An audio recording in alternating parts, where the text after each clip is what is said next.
괜히 오래 사시네. 정부는 걸음을 멈췄습니다. 천천히 돌아섰습니다. 지금 뭐라고 했니? 엄마가 할머니는 자꾸 돈 달라고 한다고 했어요. 우리 돈 다 가져간다고도 하고. 정부는 충격을 받았습니다. 오히려 늘 도움만 주었는데 손녀에게는 정반대로 가르치고 있었던 것입니다. 어머니 갑자기요. 지금 애 학원 가야 해서 정말 바빠요. 은주야. 땀이 줄줄이야. 물 한 잔만 주면 안 될까? 이 더위에 집까지 왔는데. 할머니 왜 또 왔어요? 엄마가 바쁘다고 했잖아요. 정분의 가슴이 철렁 내려앉았습니다. 아이에게까지 그런 말을 가르쳤다는 뜻이었습니다. 지은아. 할머니야. 잠깐만 물 마시고 갈게. 싫어요. 엄마가 할머니 오면 기분 나빠진다고 해. 어요? 철컥. 문이 완전히 닫혔습니다. 정부는 현관 앞에 서 한참을 서 있었습니다. 물 한 잔도 아까운 사이가 되었나? 내가 뭘 잘못했나? 안녕하세요. 오늘 들려드릴 이야기는 말 많은 분들이 공감하실 만한 내용입니다. 다 혹시 비슷한 경험이 있으시거나 마음에 와닿는 부분이 있으시다면 좋아요 버튼을 눌러주세요. 완전 무료입니다. 그리고 앞으로도 이런 감동적인 이야기를 계속 들어보고 싶으시다면 구독 버튼도 눌러주세요. 그럼 이제 이야기 시작하겠습니다. 습하고 뜨거운 8월의 마지막 주 오후 2시 부는 옥탑방 작은 창문을 열어젖혔습니다. 쏟아지는 매미 소리가 귓가를 때리듯 울어대고 옥상 물 탱크에서 나오는 물은 이미 미지근을 넘어 뜨거웠습니다. 76살 정분의 손에는 3,000원짜리 작은 손선풍기 하나가 들려 있었습니다. 땀은 줄줄, 마음은 더워 죽겠네. 이 나이에 이런 더위를 왜 견뎌야 하나. 정분이 한숨과 함께 중얼거리며 손선풍기를 얼굴에 대고 천천히 돌렸습니다. 부채질하듯 살살 그래도 더위는 가시지 않았습니다. 목 뒤로 흘러내리는 땀방울이 등줄기를 타고 속옷까지 흠뻑 적셨습니다. 이런 더위에도 에어컨 하나 없이 선풍기 하나 없이 살고 있는 자신이 처량하기만 했습니다. 하지만 정부는 아직 모르고 있었습니다. 자신의 통장에 195억이라는 거금이 들어와 있다는 사실을 말입니다. 그리고 오늘 오후 그 돈 때문에 평생 믿어왔던 가족들의 진짜 얼굴을 보게 될 거라는 사실도 말입니다. 밖을 내려다보니 동네 곳곳에 파란 울타리가 쳐져 있고 며칠 전까지 정겨웠던 이웃집들은 이미 텅 비어 있었습니다. 40년을 함께 살았던 옆집 할머니도 지난주에 짐을 싸서 떠났습니다.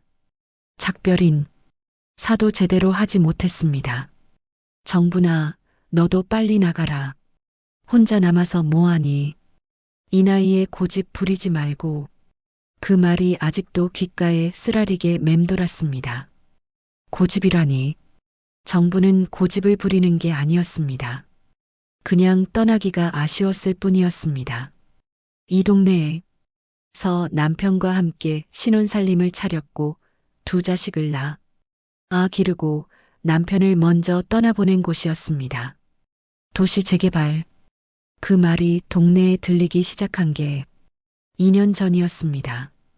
처음엔 믿지 않았던 사람들이 하나둘씩 이사를 나가고 이제는 정분의 다세대주 택만 덩그러니 남아 있었습니다. 진짜 마지막 여름을 보내는 기분이었습니다. 그런데 사흘 전 오전 10시 은행에서 온 전화 한 통이 정분의 마음을 완전히 뒤흔들어 놓았습니다. 목소리 고운 은행원이 정중하게 말했습니다. 재개 발 보상금과 추가 이주 보상금이 합쳐진 금액이 통 장에 입금되었다고 했습니다. 할머님, 정확한 금액은 195억 3,700만 원입니다. 확인 부탁드립니다. 195억. 정부는 그 숫자를 몇 번이나 되뇌었지만 여전히 꿈만 같았습니다. 평생 10만 원도 껴가며 살았던 사람에게 195억이라니 손이 덜덜 떨렸습니다. 이런 돈을 내가 평생에 볼 줄이야. 하늘에서 어진 돈 같네. 전화를 끊고 나서 정부는 한참을 멍하니 앉아있었습니다. 손가락으로 낡은 벽지를 뜯어가며 생각에 잠겼습니다. 이 돈으로 뭘 할까? 자식들에게나 넣어줄까? 아니면 좋은 양로원에라도 들어갈까? 생각. 이 꼬리에 꼬리를 물었습니다. 하지만 어떤 이유에서인지 정부는 그 돈이 있다는 사실을 아무에게도 말하고 싶지 않았습니다. 특히 자식들에게는 더욱이나 말이었습니다. 왜인지 모르게 마음 한구석이 불안했습니다. 혹시나 하는 마음이 들었습니다. 통장은 집안 마루 밑바닥 목재를 들어올린 작은 금고 안에 조심스럽게 숨겨두었습니다. 남편이 전에 비상금을 넣어두던 그 금고였습니다. 아무도 모르는 비밀 장소였습니다. 장남 민수와 며느리 은주, 그리고 둘째 딸 민정과 의 사이는 언제부터인가 서늘해져 있었습니다. 마는 왜 항상 남 돕는 데만 돈을 써요? 이 나이에 무슨 고집이에요? 요즘 세상이 어떤 세상인데 그렇게 살아요? 엄마 때문에 우리가 얼마나 창피한지 아세요? 그런 말들이 귓가에 계속 맴돌았습니다. 작년 겨울 동네 독거노인 김할아버지가 난방비가 없어서 고생한다는 소식을 듣고 정분이 10만 원을 건네준 일이 있었습니다. 그 소식을 들은 민수가 화를 벌컥 냈습니다. 엄마, 우리도 애들 학원비 때문에 힘든데 왜 그러세요? 남 걱정할 여유가 어디 있어요? 그때부터 뭔가 어긋나기 시작했습니다. 며느리 은주는 더 직설적이었습니다. 어머니요. 즘 세상에 그렇게 살면 바보 취급받아요.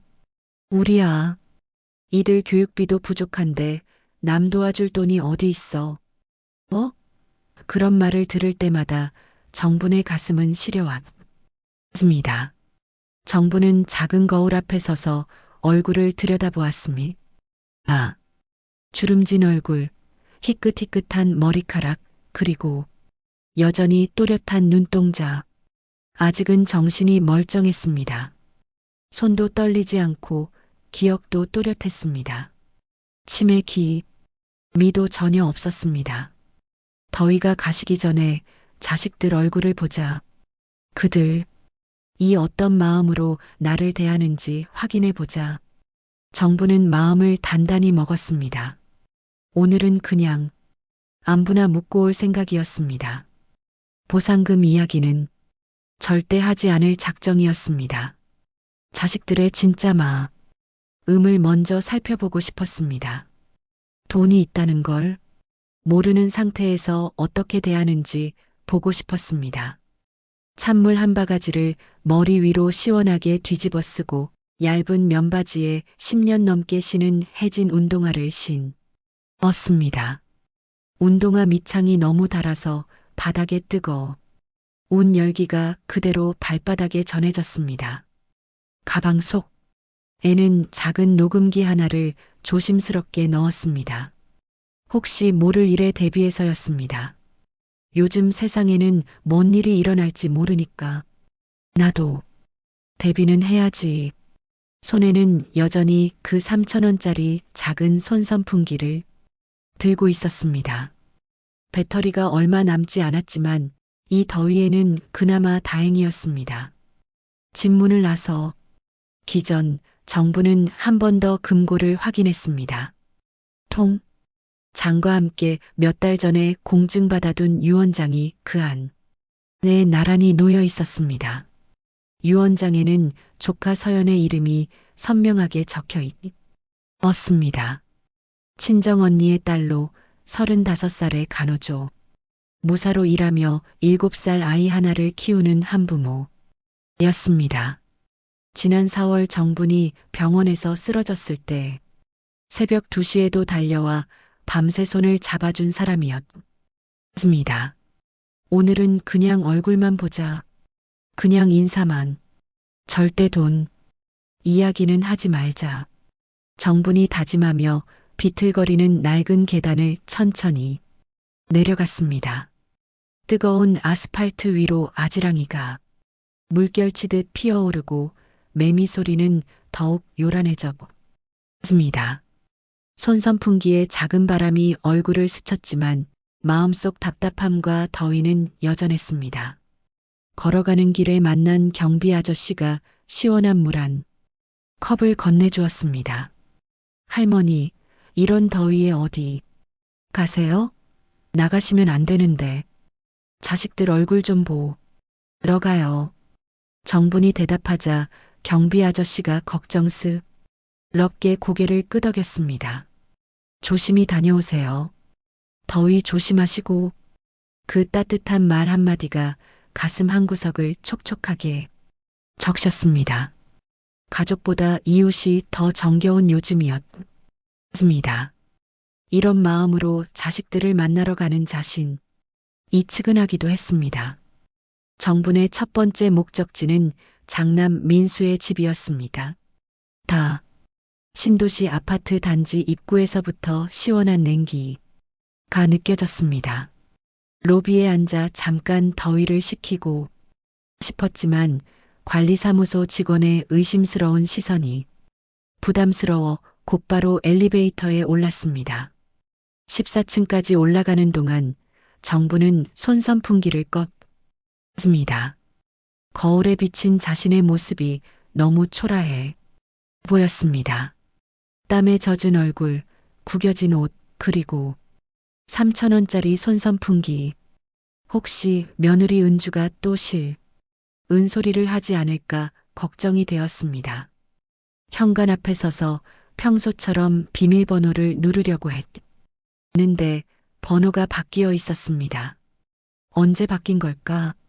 아무도 알려주지 않았습니다. 정부는 당황했지만 벨을 힘없이 눌렀습니다. 이때 정부는 아직 몰랐습니다. 오늘 오후에 벌어질 일들이 그녀의 인생을 완전히 바꿔놓을 거라는 사실을 말입니다. 벨소리가 울린 지 한참이 지나서야 안에서 며느리 은주의 목소리가 들려왔습니다. 평소와 다르게 차갑고 귀찮다는 투였습니다. 어머니세요? 갑자기요? 지금 애학원 가야 해서 정말 바빠요. 다음에 미리 연락하고 오세요. 정부는 문틈으로 새어나오는 시원한 에어컨 바람을 느꼈습니다. 초복때 정분이 사다 준 비싼 냄비 세트가 현관 구석에 먼지를 뒤집어 쓰고 방치되어 있는 것이 보였습니다. 15만 원이나 했던 그 냄비를 말입니다. 은주야, 땀이 줄줄이야. 물 한 잔만 주면 안 될? 이 더위에 집까지 왔는데. 정분의 목소리에는 간절함이 묻어났습니다. 아직. 만 며느리의 대답은 더욱 냉정했습니다. 어머니, 집이 좀 어수선해서요. 정말 시간이 없어요. 그리고 요즘 감기도 돌고 그러니까. 문틈으로 안에서 딸아이의 웃음소리가 들려왔습니다. 아이스크림을 먹는 소리, 텔레비전 소리, 그리고 에어컨이 돌아가는 윙윙거리는 소리까지. 집안 은 시원하고 평온해 보였습니다. 어수선하다는 말. 과는 정반대였습니다. 할머니 왜 또 왔어요? 엄마가 바쁘다고 했잖아요. 7살 손녀 지은이의 목소리까지 들려왔습니다. 정분의 가슴이 철렁 내려앉았습니다. 아이에게까지 그런 말을 가르쳤다는 뜻이었습니다. 지은아, 할머니야. 잠깐만 물 마시고 갈게. 싫어요. 엄마가 할머니 오면 기분 나빠진다고 했. 어요. 철컥. 문이 완전히 닫혔습니다. 정부는 현관 앞에 서 한참을 서 있었습니다. 다리에 힘이 빠져서 단참에 주저앉았습니다. 손선풍기를 켜고 얼굴에 바람을 쐬면서도 마음은 더욱 답답해졌습니다. 물 한 잔도 아까운 사이가 되었나? 내가 뭘 잘못 했나? 정부는 가방에서 작은 수건을 꺼내 얼굴에 땀을 닦았습니다. 땀인지 눈물인지 분간이 되지 않았습니다. 28년 전 민수가 결혼할 때 정부는 신의 전 재산이었던 2천만 원을 신혼집 전세금으로 내주었습니다. 그때 은주가 얼마나 고마워했던지. 어머니, 평생 잊지 않을게요. 정말 고마워요. 그 말이 아직도 귓가에 생생했는데 이제는 물 한 잔조차 아끼는 사이가 되었습니다. 정부는 휴대폰을 꺼내 둘째 딸 민정에게 전화를 걸었습니다. 민정아, 엄마야. 지금 시간 괜찮니? 엄마, 갑자기 웬 전화예요? 지금 아이 학원 다 주러 가야 하는데. 민정의 목소리도 바쁘고 귀찮다는 투였습니다. 하지만 정부는 포기할 수 없었습니다. 그래도 잠깐 얼굴 보자. 엄마가 지금 근처에 물 한 잔만 마시고 갈게. 정말요?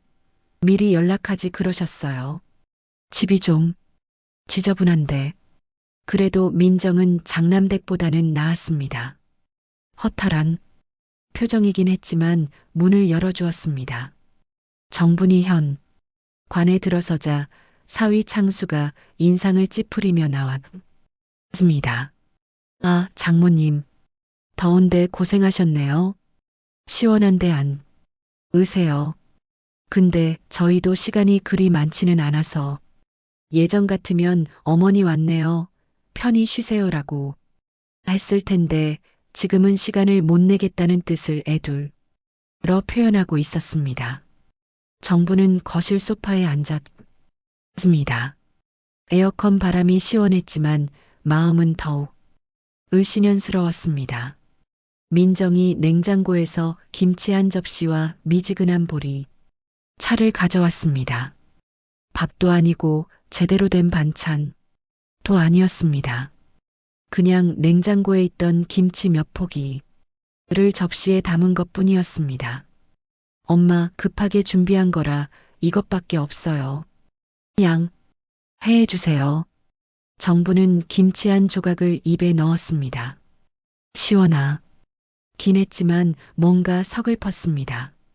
예전에는 정분이 면 민정이 이것저것 해주려고 난리였는데 이제는 김치 몇 포기가 전부였습니다. 요즘 어떻게 지내니? 창수 씨는 회사 일 어때?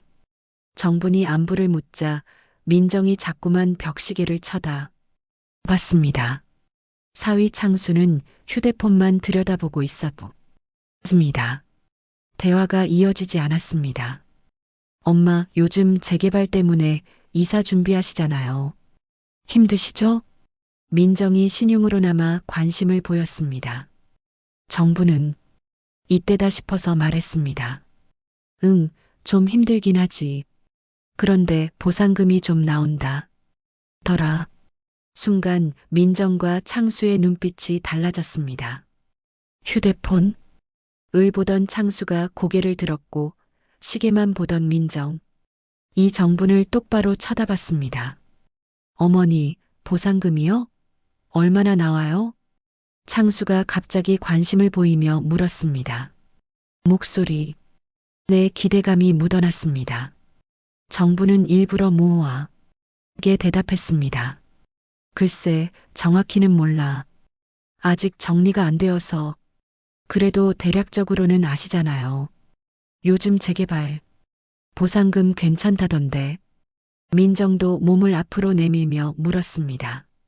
아까까지 내 냉담한 태도는 온데간데 없었습니다. 갑자기 관심을 보이는 모습이 정분에게는 섭섭하기만 했습니다. 오늘은 인사만 하러 왔어. 괜찮다, 괜찮아. 정분이 일어서자 민정이 아쉬워했습니다. 벌써요? 좀 더 계시지 그래요. 아이도 학원 갔다. 와서 할머니 보고 싶어 할 텐데. 아까까지 시간 없다고 하던 사람이 갑자기 으라고 했습니다. 정부는 쓸쓸하게 웃었습니다. 다음에 또 올게. 너희도 바쁘고. 정분이 현관문을 나서려는데 창수가 따라 나왔습니다. 장모님, 혹시 보상금 관련해서 상담 필요하시면 언제든 연락하세요. 제가 부동산 쪽 일도 해봐서 도움이 될 거예요.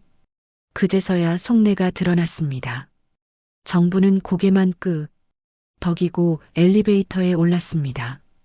문이 닫히면서 창수가 민정에게 하는 말이 들렸습니다. 여보, 장모님 보상금 얼마나 나올 것 같아? 좀 알아봐야겠어. 엘리베이터 안에서 정부는 다시 한번 눈물을 닦았습니다.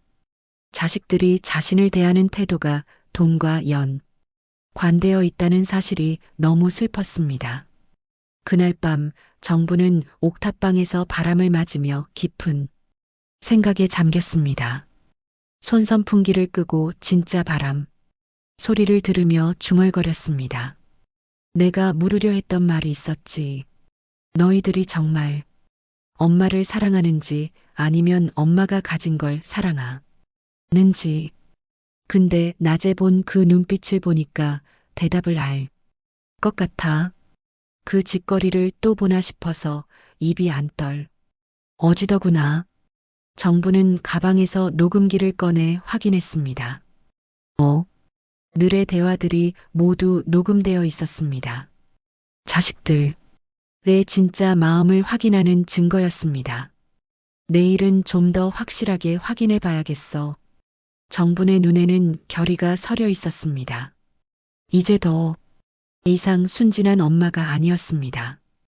이튿날 오전 9시 정분이 옥탑방에서 늦으나 침을 먹고 있을 때 장남 민수에게서 전화가 왔습니다. 어제까지만 해도 연락 한 번 없던 아들이 갑자기 전화를 한 것이었습니다. 정부는 휴대폰을 보며 씁쓸하게 웃었습니다. 엄마, 어제 민정이한테 들었는데 재개발 보상금 나왔다면서요? 엄마 혼자 그런 큰일 처리하기 드시잖아요. 민수의 목소리에는 어제와는 전혀 다른 친근함이 묻어났습니다. 물 한 잔도 주기 싫어하던 사람이 갑자기 걱정을 해주니 정부는 어이가 없었습니다. 그건 왜 묻니? 정분이 조심스럽게 물었습니다. 민수는 더욱 적으로 나왔습니다. 아니, 요즘 재개발 보상금 관련 사기가 많잖아요. 세무 상담도 받아야 하고 은행 업무도 복잡하고 가족이 도와야죠. 엄마 혼자서는 어려우실 거예요. 정부는 속으로 코웃음을 쳤습니다. 평소에는 바쁘다고 안부 전화 한 번 안 하던 아들이 돈 이야기만 나오니까 갑자기 효자가 되어 있었습니다. 글쎄, 아직 정확한 금액도 모르겠고, 엄마, 은행에서 연락 왔으면 대충이라도 아시잖아요. 괜찮은 금액이 나왔나 봐요? 민수가 끈질기게 물어봤습니다. 정부는 일부러 매하게 대답했습니다. 뭐, 나쁘지는 않다고 하더라. 그럼 이따가 시간 되시면 집에 오세요. 은주도 재개발 관련 일 경험이 있어서 도움이 될 거예요. 그리고 보상금 관리하는 방법도 상의해 봐야 하고, 어제까지만 해도 집에 오지 말라고 하던 사람들이 갑자기 와달라고 했습니다. 정부는 마음속으로 숨을 쉬었습니다. 예상했던 일이긴 했지만 실제로 겪어보니 더욱 씁쓸했습니다. 그래, 저녁 때 가볼게. 저녁 6시 정부는 다시 장남 집을 찾았습니다. 이번에는 현관문이 활짝 열렸습니다. 며느리 은주. 웃는 얼굴로 맞아주었습니다. 어제와는 완전히 다른 모습이었습니다. 어머니, 어서 오세요. 시원한데 앉으세요. 물 드릴까요? 아니면 시원한 음료수? 어제는 물 한 잔도 아까워하던 사람이 음료수까지 권했습니다. 거실 협탁에는 과일까지 준비되어 있었습니다. 정부는 소파에 앉으며 이 모든 변화가 돈 때문이라는 사실에 마음이 무거웠습니다. 어머니, 오늘 은행 다녀오셨어요? 은주가 관심을 보이며 물었습니다. 평소에는 정분의 일상에 전혀 관심이 없던 며느리였습니다. 아니, 아직 안 갔어. 그럼 내일 같이 가요.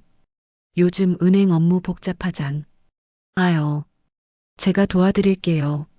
민수도 거들었습니다. 맞아요, 엄마. 혼자 가시면 은행에서 이상한 상품 권할 수도 있어요. 가족이 함께 가야 안전해요.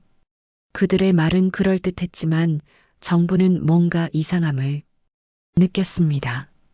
진짜 걱정이라면 왜 어제는 그랬을까요? 정부는 시험해보고 싶었습니다. 사실 나도 고민이 있어. 이 돈을 어떻게 써야 할지 모르겠어. 순간 민수와 은주의 눈이 반짝였습니다. 마치 기다렸다는 듯이 말했습니다. 어머니, 요즘 부동산 투자가 좋다고 하던데요. 아니면 저희가 관리해 드릴까요? 맞아요. 어머니 혼자 관리하시기에는 너무 큰 액일 것 같은데요. 정부는 속으로 놀랐습니다. 금액도 모르면서 크다고 단정하고 있었습니다. 분명히 어디선가 알아본 것 같았습니다. 그런데 얼마나 나온 건지 말해줄 수 있니? 정분이 물었습니다. 민수가 잠깐 당황하더니 대답했습니다. 정확한 금액은 모르지만 요즘 재개발 보상금이 괜찮다고 하니까요. 거짓말이었습니다. 정부는 확신했습니다. 그들이 이미 알아봤다는 것을 말입니다. 아마 동네 사람들에게 물어봤거나 부동산에서 정보를 얻었을 것입니다. 저녁을 먹으면서도 그들의 관심은 오직 보상금뿐이었습니다. 정분의 건강이나 안부는 뒷전이었습니다. 어머니, 혹시 유언장 같은 거 써놓으신 건 없죠? 은주가 갑자기 물었습니다. 정부는 깜짝 놀랐습니다. 너무 직접적인 질문이었습니다. 유언장은 왜? 아니, 요즘 노인분들 사기 많이 당하시잖아요. 혹시 이상한 사람들이 접근해서 유언장 쓰라고 하면 안 되거든요. 그럴듯한 이유였지만 정부는 이상했습니다. 왜가? 자기 유언장 이야기가 나올까요? 그런 건 아직 생각 안 해봤어. 정분이 거짓말을 했습니다. 실제로는 이미 공증까지 받아둔 유언장이 있었지만 말하고 싶지 않았습니다. 그럼 다행이에요. 어머니, 앞으로 그런 이야기나 오면 꼭 저희한테 상의하세요. 민수가 당부했습니다. 하지만 그 말이 정분에게는 경고처럼 들렸습니다. 저녁을 마치고 정분이 집으로 돌아가려 하자 민수가 서류 봉투 하나를 들고 나왔습니다.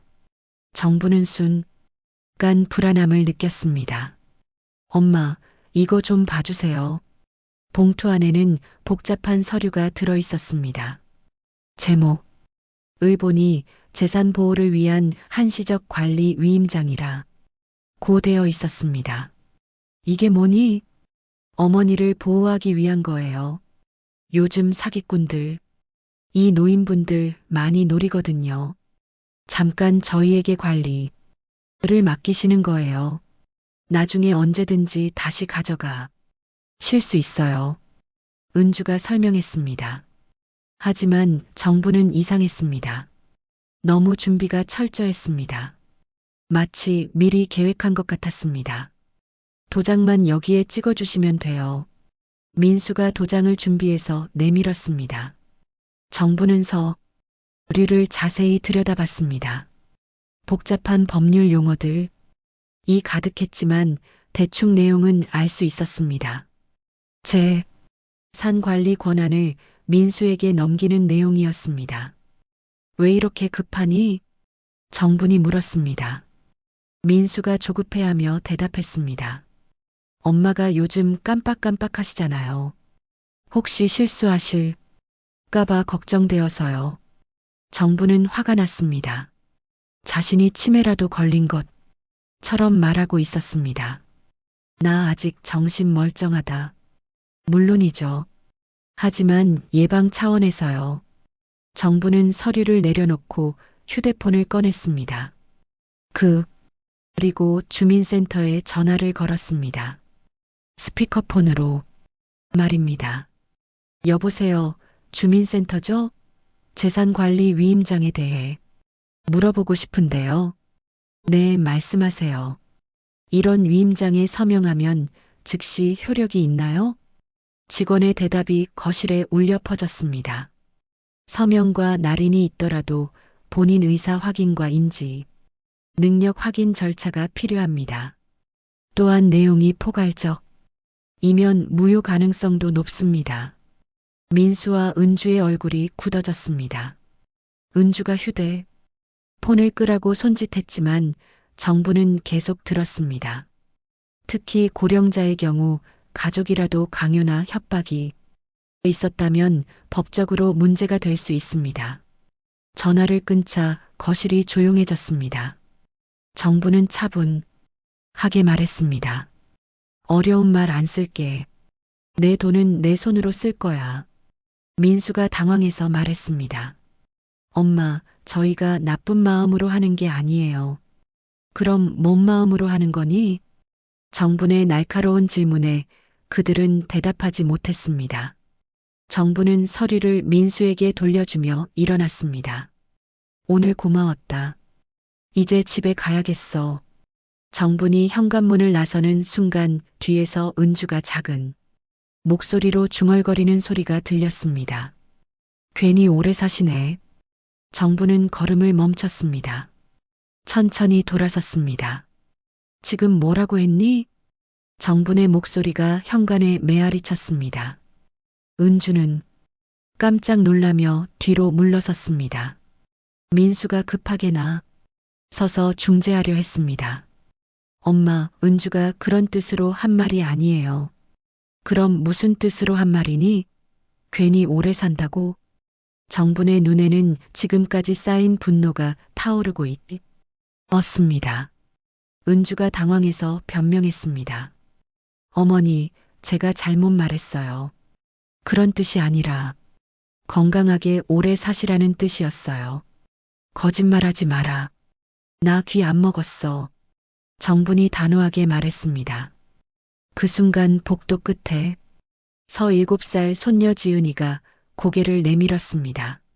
할머니, 왜 소리쳐요? 엄마가 할머니 때문에 스트레스 받는다고 했는데 아이의 순진한 말이 오히려 더 큰 충격을 주었습니다. 정부는 손녀를 보며 마음이 아팠습니다. 이렇게 어린아이에게까지 할머니에 대한 나쁜 감정을 심어주고 있었던 것입니다. 지은아, 할머니가 엄마한테 뭘 잘못했을까? 정분이 조심스럽게 물었습니다. 아이는 천진난만하게 대답했습니다. 엄마가 할머니는 자꾸 돈 달라고 한다고 했어요.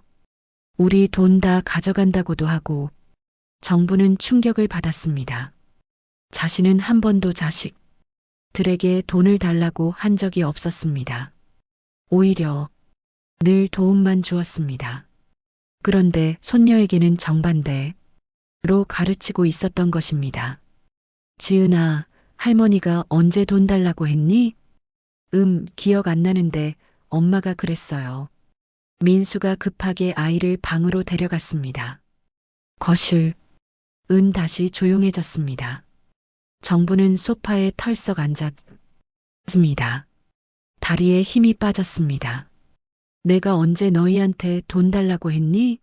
내가 언제 너희 돈을 가져갔니? 정분의 목소리가 떨렸습니다. 은주가 머뭇거리며 대답했습니다. 어머니, 그게 아니라 혹시나 해서요. 나이 드시면 누구나 그럴 수 있잖아요. 나이 든다고 도둑이 되는 거니? 내가 그런 사람으로 보이니? 정부는 지금까지의 모든 것이 허사였다는 생각이 들었습니다. 자식들을 위해 희생했던 모든 순간들이 무의미하게 느껴졌습니다. 엄마, 진정하세요. 저희가 잘못 생각했나 봐요. 민수가 달래려 했지만 정분의 분노는 가라앉지 않았습니다. 너희가 잘못 생각한 게 아니야. 아예 생각을 잘 못하고 있는 거야. 정부는 가방에서 녹음기를 꺼냈습니다. 어제부터 내 모든 대화가 녹음되어 있었습니다. 이 안에 너희가 한 말들이 다 들어있어. 어제는 물 한 잔도 아까워하더니 오늘은 과일까지 준비해 놨지. 뭐가 달라졌을까? 민수와 은주가 당황했습니다. 정분이 녹음을 하고 있었다는 사실을 몰랐던 것입니다. 엄마, 녹음을 왜 하세요? 내 신변 보호를 위해서야. 요즘 세상에 뭔 일이 생길지 모르니까. 정부는 녹음기를 가방에 다시 넣으며 일어났습니다. 나 이제 진짜 간다. 그리고 앞으로 내 돈 이야기는 하지 마라. 엄마, 저희가 진짜 걱정되어서 그런 거예요. 걱정? 내가 살아있는 게 걱정이니 내 돈이 걱정이니? 정분의 날카로운 질문에 그들은 대답하지 못했습니다. 정부는 현관문을 열며 마지막으로 말했습니다. 내 손목은 내가 지킨다. 내 돈도 내가 지킨다. 엘리베이터를 기다리는 동안 정부는 뒤에서 들려 오는 소리를 들었습니다. 여보, 어머니가 녹음까지 하고 다니네. 이거 제 되는 거 아니야? 모르겠어. 근데 어머니가 요즘 이상해. 예전 같지 않아. 정부는 씁쓸하게 웃었습니다. 자신이 이상한 게 아니라 그들이 이상해진 것이었습니다. 집으로 돌아가는 길에 정부는 많은 생각을 했습니다. 오늘 일로 자식들의 진짜 마음을 확실히 알았습니다. 그들에게 정부는 돈이 있을 때만 소중한 존재였습니다.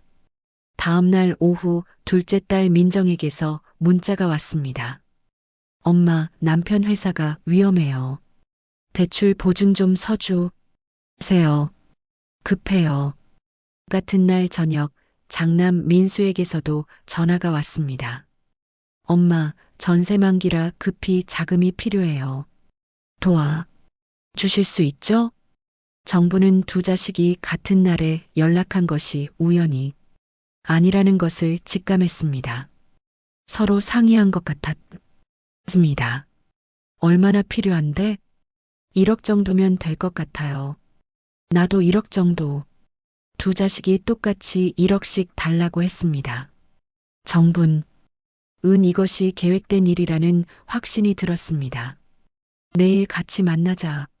셋이서 정분이 제안했습니다. 그들은 기꺼이 응했습니다. 드디어 돈을 받을 수 있다고 생각했기 때문입니다. 다음 날 저녁 7시 정부는 시내 한 식당에서 두 자식을 기다렸습니다. 늦여름 저녁에 끈적한 공기, 노상에서 파는 옥수수 냄새가 코를 찔렸습니다. 민수와 민정이 거의 동시에 도착했습니다. 그들의 얼굴에는 기대감이 가득했습니다. 엄마, 결정해 주셔서 고마워요. 정말 급한 일이라 다행이에요. 그들은 정분이 돈을 주기로 결정했다고 확신하고 있었습니다.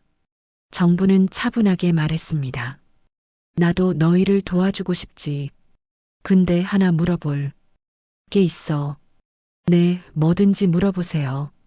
지난 봄에 내가 병원에서 쓰러졌을 때 누가 같이 있었더라? 갑작스러운 질문에 두 자식이 당황했습니다. 엄마, 그건 왜 갑자기요? 그냥 궁금해서. 민수가 머뭇거리며 대답했습니다. 그날은 회사에 중요한 회의가 있어서요. 민정도 변명했습니다. 저도 아이가 아파서 병원에 있었어요. 정부는 고개를 끄덕였습니다. 예상했던 대답이었습니다. 그럼 누가 내 손을 잡아줬을까? 글쎄요, 간병인이요? 정부는 조카 서연을 떠올렸습니다. 한부모로 아이를 키우며 간호조무사로 일하는 35살 조카. 그날 새벽 2시에 병원으로 달려와서 정분의 손을 꼭 잡아준 사람. 엄마, 옛날 일은 그만하고 지금 급한 일 먼저 해. 결해요. 민수가 재촉했습니다. 정부는 속으로 중얼거렸습니다. 가난하지만 사람 냄새가 났지. 식당을 나서는 길에 민정이 성급하게 물었습니다. 엄마, 그럼 언제 돈을 받을 수 있어요? 다음 주쯤 은행 업무 보고 연락할게. 두 자식은 기뻐했습니다. 정분이 돈을 주기로 한 것으로 이해했기 때문입니다. 헤어지면서 민수가 말했습니다. 엄마, 그런데 너무 많이 나눠주시면 안 돼요. 나중에 엄마가 쓸 돈도 남겨두셔야죠. 정부는 그 말을 듣고 확신했습니다. 그들은 자신이 더 많은 돈을 가지고 있다고 생각하고 있었습니다. 분명히 어디선가 정보를 얻었을 것입니다. 집으로 돌아가는 길에 정부는 결심을 굳혔습니다. 이제 더 이상 망설일 이유가 없었습니다. 이제는 진짜 마음을 보여줄 때가 됐구나. 정분의 눈에는 결의가 서려 있었습니다. 자식들이 진짜 원하는 것이 무엇인지 명확하게 보여줄 때가 온 것입니다. 이틀 후 오전 10시 정분이 옥탑방에서 차를 마시고 있을 때 초인종이 울렸습니다. 창문으로 내려다 보니 장남 민수와 며느리 은주가 서 있었습니다. 그런데 이상했습니다. 손에 큰 가방을 들고 있었고 뒤에는 택시가 기다리고 있었습니다. 정분이 문을 열자 은주가 밝은 미소를 지으며 말했습니다. 어머니, 좋은 곳 구경시켜 드리려고 왔어요. 좋은 곳이 어디? 요양원이요. 아니, 실버타운이라고 해야 하나요? 정말 시설이 좋은 곳이에요. 정부는 깜짝 놀랐습니다. 갑자기 웬 요양원 이야기인지 이해할 수 없었습니다. 요양원은 왜 갑자기? 민수가 설명했습니다. 엄마, 여기서 혼자 계시면 위험하잖아요. 재개발, 도 끝나면 이사해야 하고, 그럴 바에야 미리 좋은 곳으로 가시는 게 어떨까 해서요. 나는 아직 혼자서도 잘 살 수 있어. 물론이죠. 하지만 예방 차원에서요. 일단 구경만 이라도 해보세요. 은주가 정분의 팔을 살며시 잡으며 말했습니다. 그 손길에 강제성이 느껴졌습니다. 가방은 왜 가져왔니? 혹시 마음에 드시면 바로 입수하실 수 있게요. 서류도 미리 준비해 왔어요. 정부는 등골이 서늘해졌습니다. 이들의 계획이 얼마나 치밀한지 알 수 있었습니다. 구경이 아니라 아예 입소시키려는 것이었습니다. 나는 아직 그럴 나이가 아니야. 어머니, 나이가 문제가 아니에요. 안전이 중요하잖아요.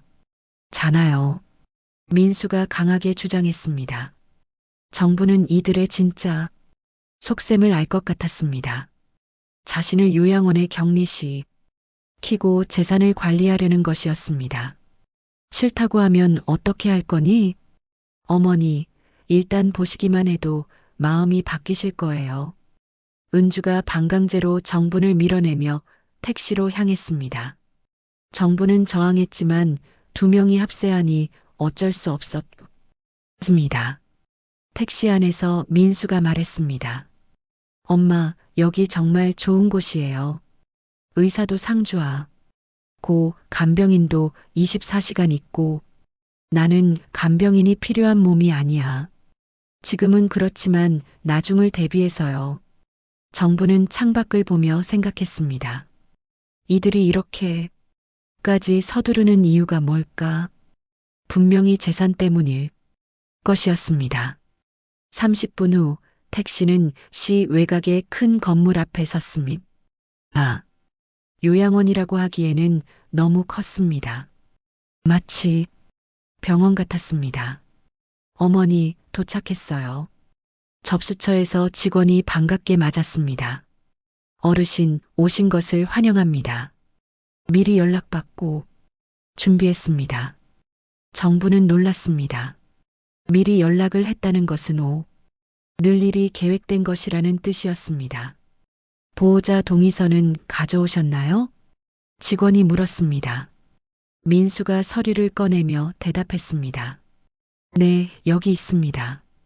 정분이 서류를 보려고 하자 은주가 막았습니다. 어머니, 복잡한 거니까 저희가 처리할게요. 내일인데 왜 너희가 처리하니?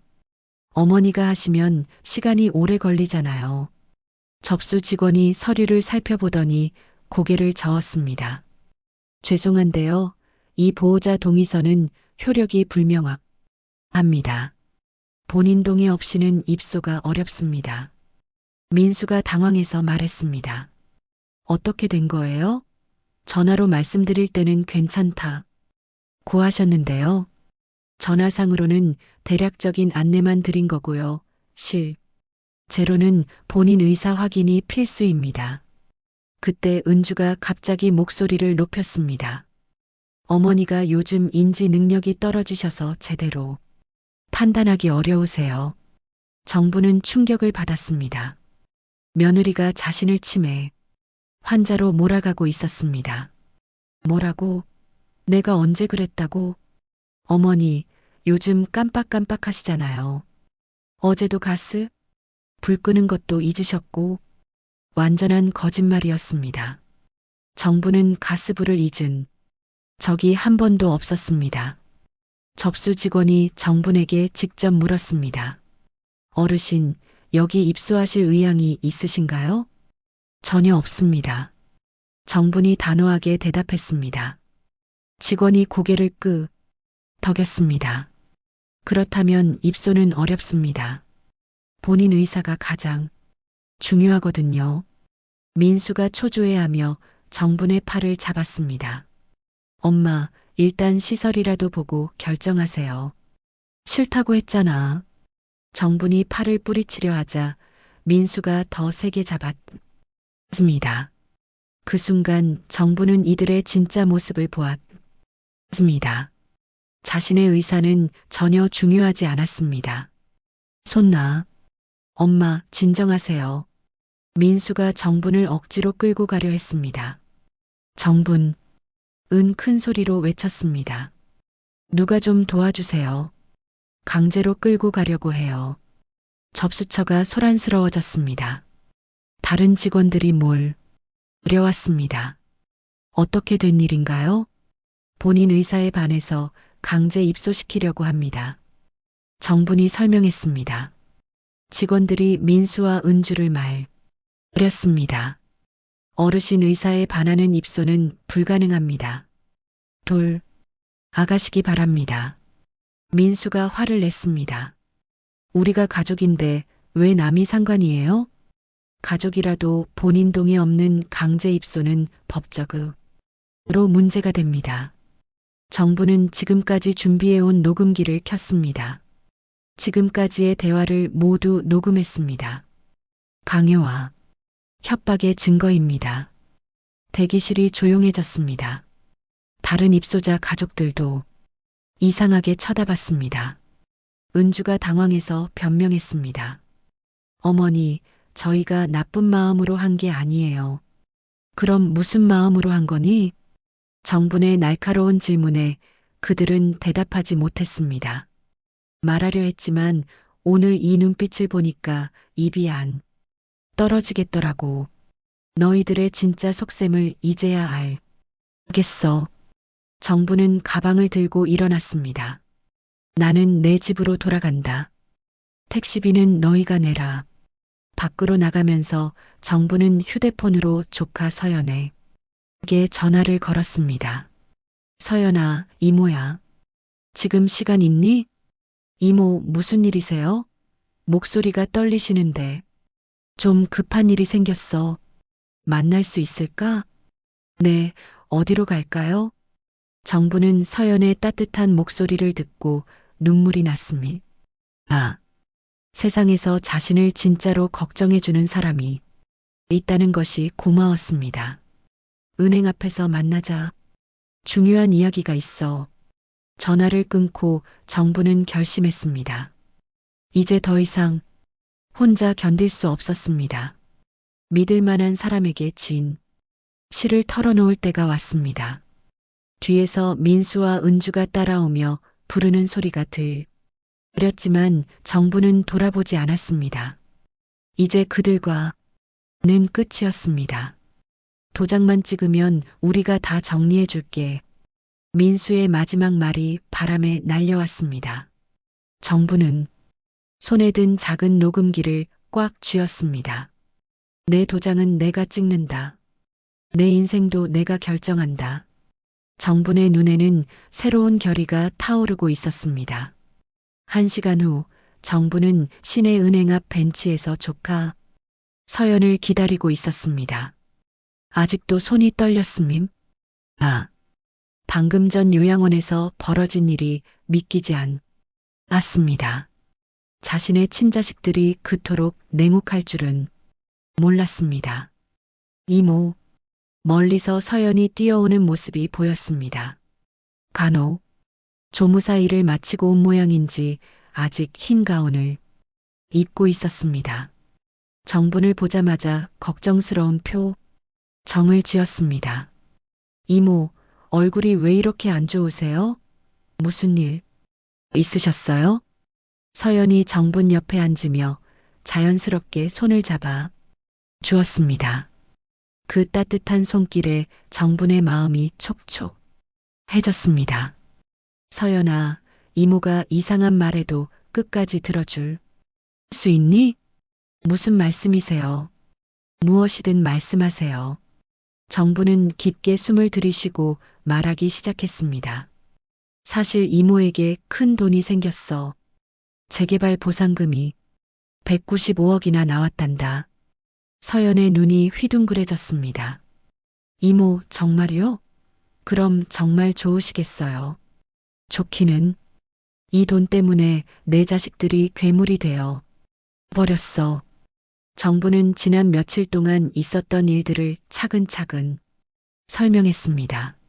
물 한 잔도 아끼던 자식들이 돈이 야기만 나오자 갑자기 친절해진 것, 재산관리위 임장을 강요한 것, 그리고 오늘 요양원에 강제로 끌고 가려 한 것까지. 서연은 들으면서 눈물을 흘렸습니다. 이모, 어떻게 그럴 수가 있어요? 이모가 얼마나 민수 오빠랑 민정 언니를 위해 희생하셨는데, 나도 그렇게 생각했는데 이제 보니 그게 아니다. 내가 착각하고 있었어. 정부는 가방에서 녹음기를 꺼내 보여주었습니다. 여기에 다 녹음되어 있어. 증거야. 서연이 걱정스럽게 물었습니다. 이모, 그럼 어떻게 하실 거예요? 그래서 너를 불렀어. 이모가 이미 유언장을 써놔단다. 정부는 서연에게 유언장 이야기를 했습니다. 재산의 일부는 지역 경로당과 도서관에 기부하고 일부는 동네 세입자들의 이주비로 지원하고 나머지는 서연과 아이의 주거 안정을 위해 쓰라고 한 것이었습니다. 이모, 그런 큰 돈을 제가 어떻게 받아요? 안 돼요. 서연이 극구 사양했습니다. 하지만 정부는 단호했습니다. 너는 이모가 아플 때 밤새 손을 잡아줬잖아. 자, 식들은 회의가 중요하다. 아이가 아프다며 오지도 않았는데 그건 당연한 일이었어요. 당연하다고? 요즘 세상에 당연한 게 어디 있니? 내 친자식들도 당연하다고 생각하지 않는데. 정부는 서연의 손을 꼭 잡으며 말했습니다. 서연아, 이모 말 잘 들어. 내가 사람답게 살도록 잡아주던 손에 보답하고 싶어. 그때 정분의 휴대폰이 울렸습니다.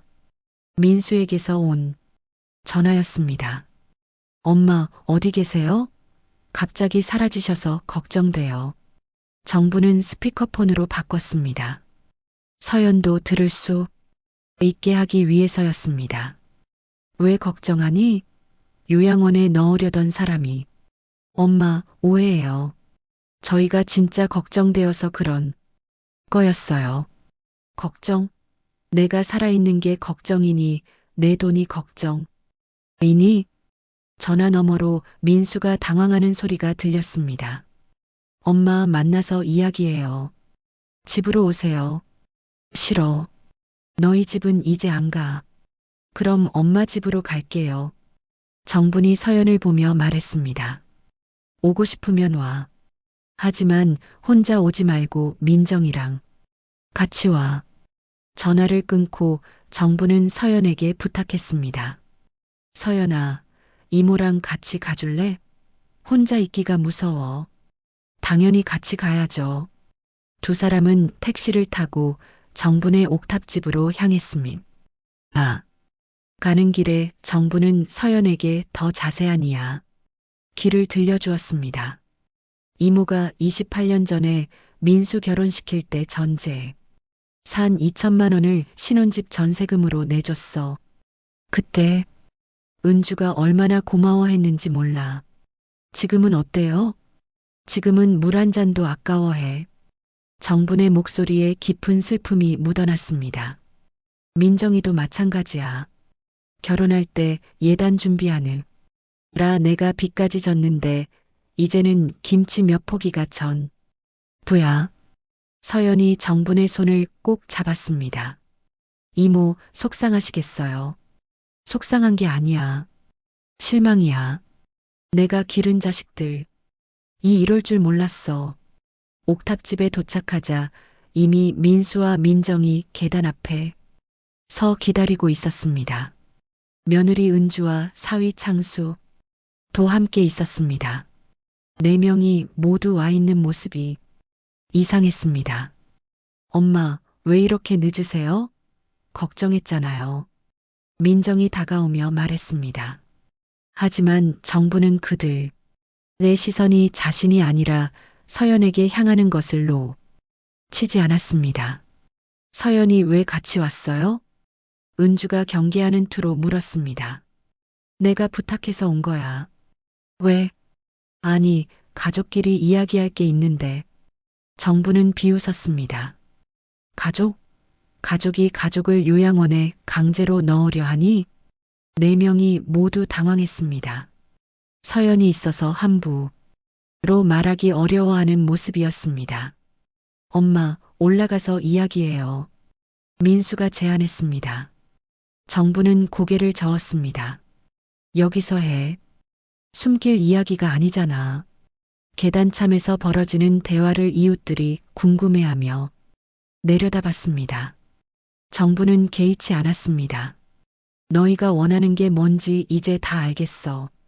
정분이 녹음기를 꺼내 들었습니다. 이 안에 너희가 한 말들이 다 들어있어. 강요와 협박의 증거들이. 창수가 초조하게 말했습니다. 장모님, 저희가 진짜 걱정되어서 그런 거였어요. 걱정? 내 돈이 걱정이었지. 정분의 날카로운 말에 그들은 할 말을 잃었습니다. 서연이 조용히 말했습니다. 이모, 올라가세요. 더 이상 여기서 이야기하시면 안 돼요. 정부는 서연의 손을 잡고 계단을 올라갔습니다. 네 명의 자식들이 뒤따라 올라왔습니다. 옥탑방 안에서 정부는 마루 및 금고를 열었습니다. 그리고 공증된 유언장을 꺼내 들었습니다. 이게 내 진짜 마음이야. 유언장을 보는 순간 네 명의 얼굴이 일그러졌습니다. 수신자가 서연으로 되어 있었기 때문입니다. 엄마, 이게 뭐예요? 민수가 떨리는 목소리로 물었습니다. 정부는 차분하게 대답했습니다. 내 유산을 서연이에게 물려준다는 내용이야. 방안이 조용해졌습니다. 그들의 모든 계획이 거품이 된 순간이었습니다. 옥탑방 안이 죽음처럼 조용해졌습니다. 정분이 언장을 들고 있는 모습을 본 4명의 자식들은 마치 벼락을 맞은 것처럼 굳어 있었습니다. 민수가 떨리는 목소리로 먼저 입을 열었습니다. 엄마, 농담이죠? 자식들 놔두고 조카한테 유산을 물려준다고요? 정부는 차분하게 대답했습니다. 농담으로 보이니? 공증까지 받은 정식 유언장이야. 며느리 은주가 앞으로 나서며 유언장을 보려 했습니다. 어머니, 이건 무효예요. 자식들이 있는데 조카한테 유산을 줄 수는 없어요. 무효라고? 누가 그래? 정분이 반문하자 사위 창수가 끼어들었습니다. 법적으로 유류분이라는 게 있어요. 자식들에게는 최소한의 상속분이 보장되거든요. 정부는 냉소적으로 웃었습니다. 유류분? 너희가 법까지 알아봤구나. 그럼 이것도 알고 있겠네. 정분이 유언장 뒷장을 넘기며 보여주었습니다. 기에는 상속 포기 각서 양식이 첨부되어 있었습니다. 자식들이 상속을 포기하면 유류분도 없어진다더라. 이것도 변호사한테 확인받았어. 민정이 당황해서 말했습니다. 엄마, 왜 이렇게까지 하세요? 저희가 뭘 잘못했다고? 뭘 잘못했냐고? 정분의 목소리가 높아졌습니다. 물 한 잔도 아끼면서 돈 이야기만 나오면 갑자기 친절해지는 게 잘못이 아니야? 요양원에 강제로 넣으려던 게 잘못이 아니야? 저희가 진짜 어머니 걱정해서 그런 거였어요. 은주가 변명했지만 정부는 들을 생각이 없었습니다. 걱정? 내 통장이 걱정이었지. 정부는 녹음기를 켜고 재생 버튼을 눌렀습니다. 며칠 전 식당에서 녹음된 목소리가 방 안에 울려 퍼졌습니다. 엄마, 그런데 너무 많이 나눠주시면 안 돼요. 나중에 엄마가 쓸 돈도 남겨두셔야죠. 민수의 목소리였습니다. 자신이 더 많은 돈이 다는 것을 알고 있다는 증거였습니다. 이걸 들어봐. 너희가 이미 내 재산 규모를 알고 있었다는 증거야. 4명이 모두 당황했습니다. 녹음기에서 계속 흘러나오는 목소리들이 그들의 진짜 속셈을 적나라 하게 드러내고 있었습니다. 괜히 오래 사시네. 은주의 목소리가 나오자 방 안 분위기가 험악해졌습니다. 민수가 녹음기를 끄려 했지만 정분이 막았습니다. 끝까지 들어. 너희가 한 말이니까. 어머니가 요즘 인지 능력이 떨어지셔서 제대로 판단하기 어려우세요. 요양원에서 은주가 한 말까지 나오자 서연이 충격을 받았습니다. 언니, 어떻게 그런 말을 할 수 있어요?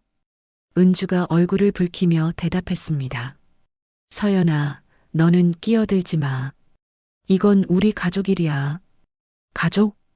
정분이 비웃었습니다. 가족이 가족을 치매 환자로 몰아가니?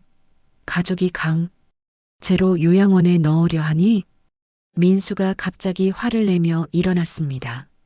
엄마, 그럼 저희는 뭐가 돼요? 평생 엄마를 모시고 살았는데 조카한테 다 주고 저희는 손가락만 빨라고요? 모셨다고? 정분이 차갑게 웃었습니다. 언제 모셨니? 1년에 몇 번이나 안부 전화했니? 내가 아플 때 누가 병원에 왔니? 그건 바빠서요. 바빠서?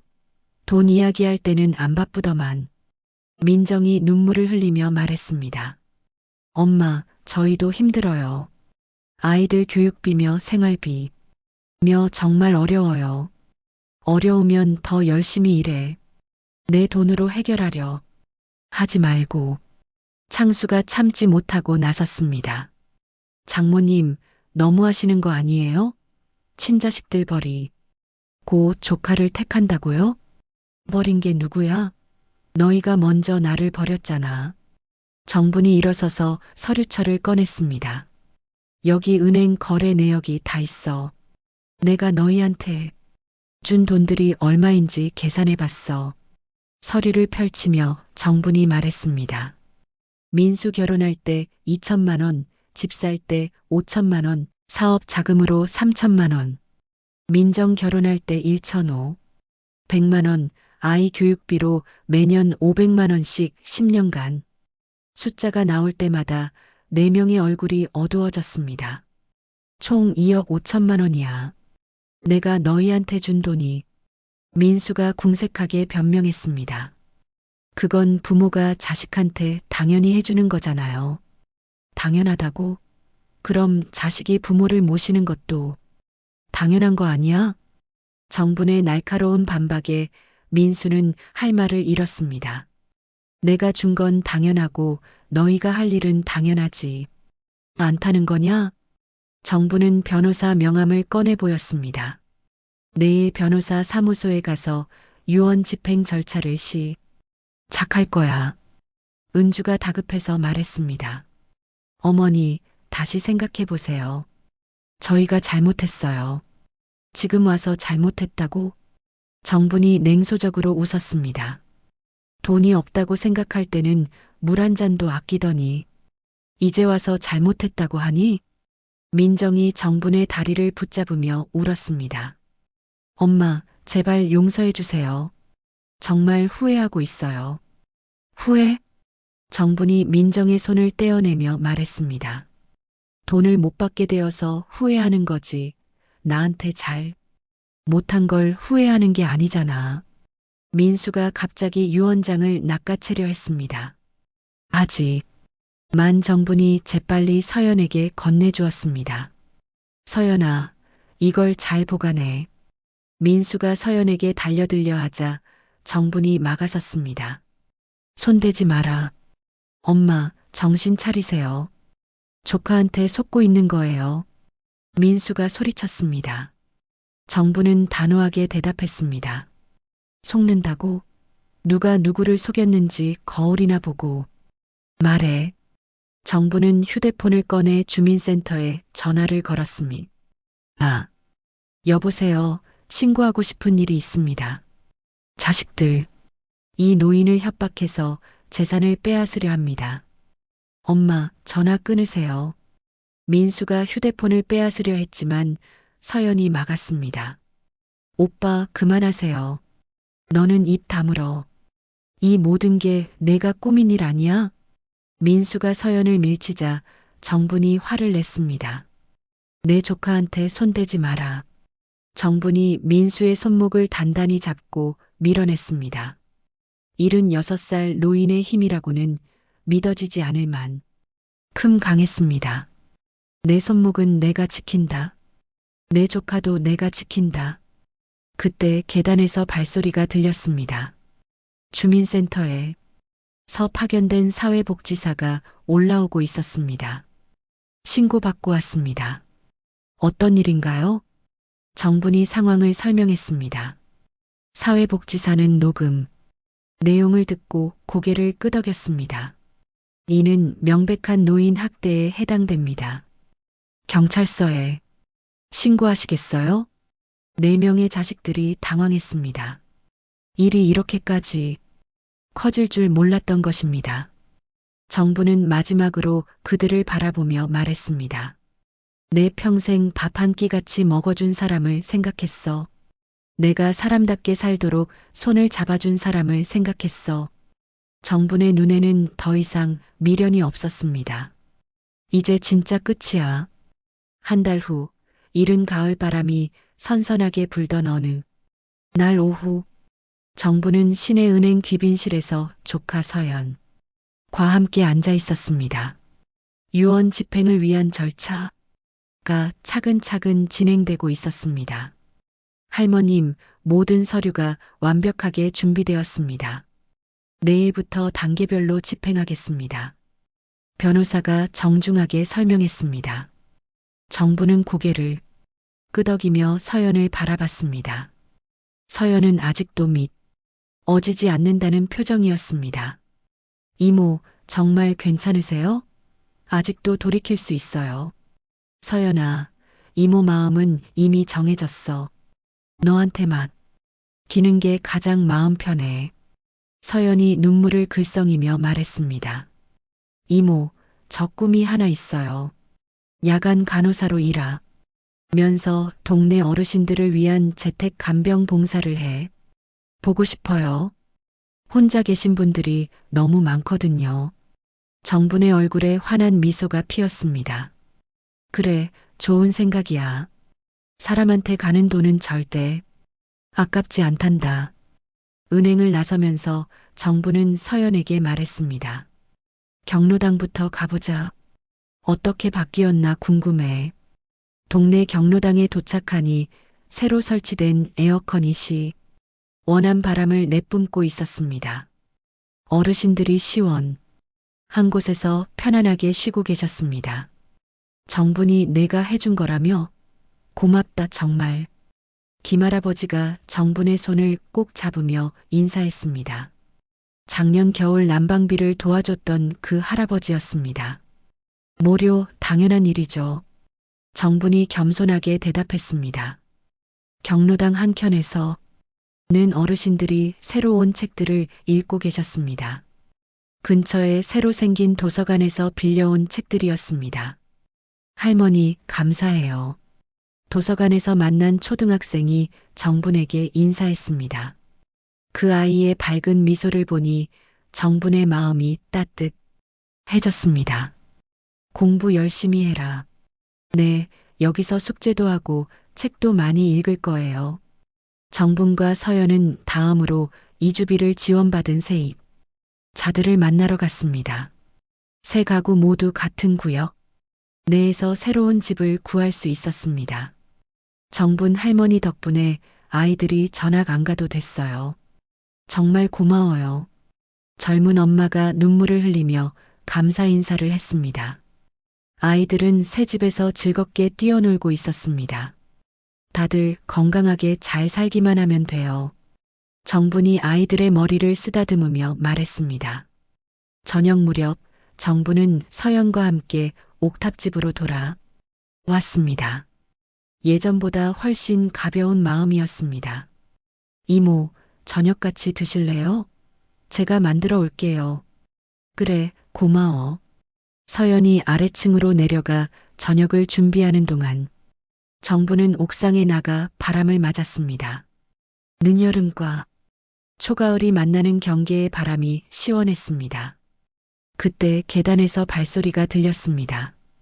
정분이 보니 장남 민수가 혼자 올라오고 있었습니다.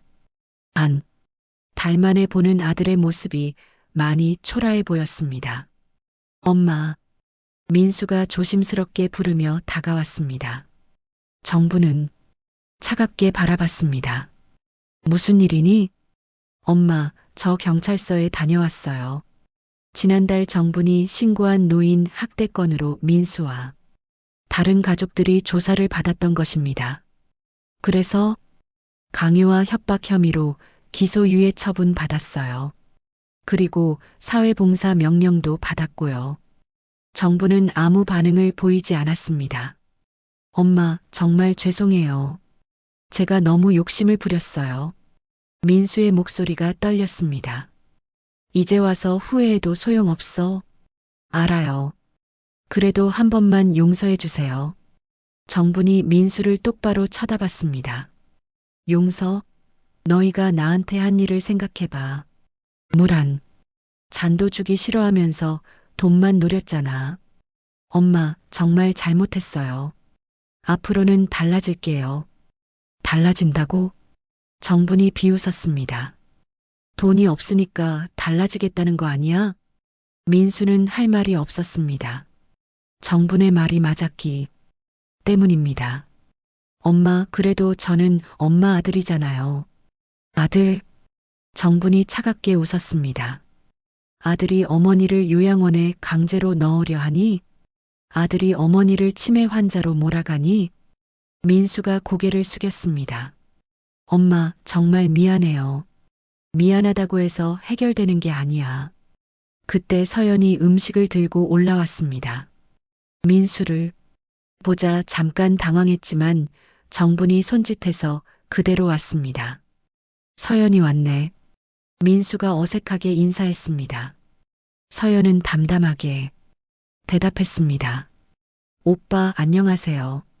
서연아, 이모 잘 부탁해. 내가 못한 일을 내가 해줘.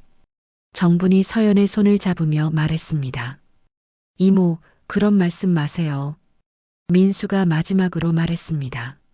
엄마, 저 이제 진짜 달라질게요. 돈 때문이 아니라 정말로요. 정부는 대답하지 않았습니다. 이미 믿음이 깨진 관계였습니다.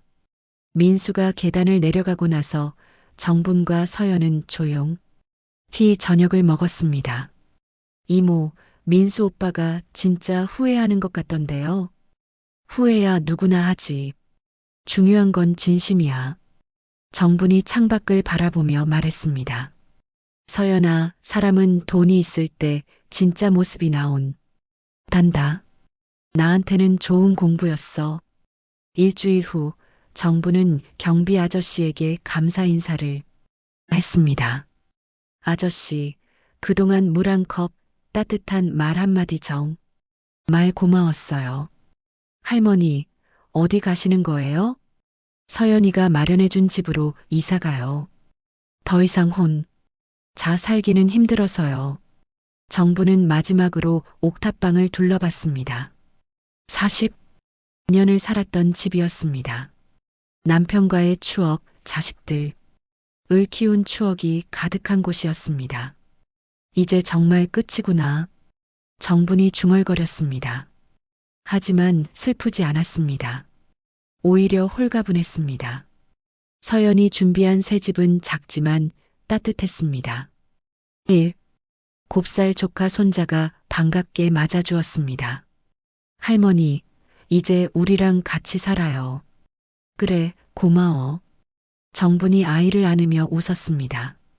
그날 밤 정분은 새 집 작은 마당에서 바람을 맞으며 생각했습니다. 여름이 가는구나. 내 마음의 여름도 이제야 끝이 난다. 핸드폰으로 서연에게 문자를 보냈습니다. 추석 전에 같이 장 보자.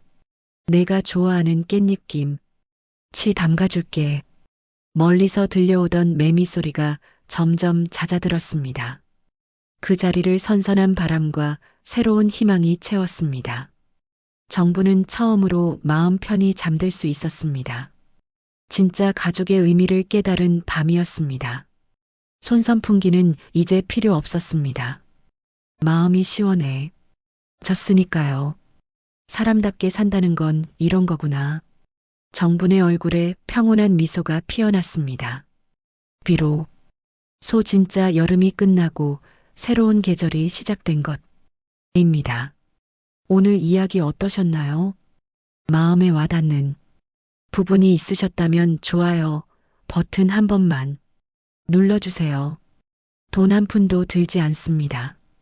그리고 다음 이야기도 궁금하시다면 구독 버튼도 눌러주세요.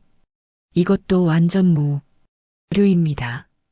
구독하시면 새로운 이야기가 올라올 때마다 바로 알림을 받으실 수 있습니다. 다음에도 더 좋은 이야기로 찾아뵙겠습니다. 감사합니다.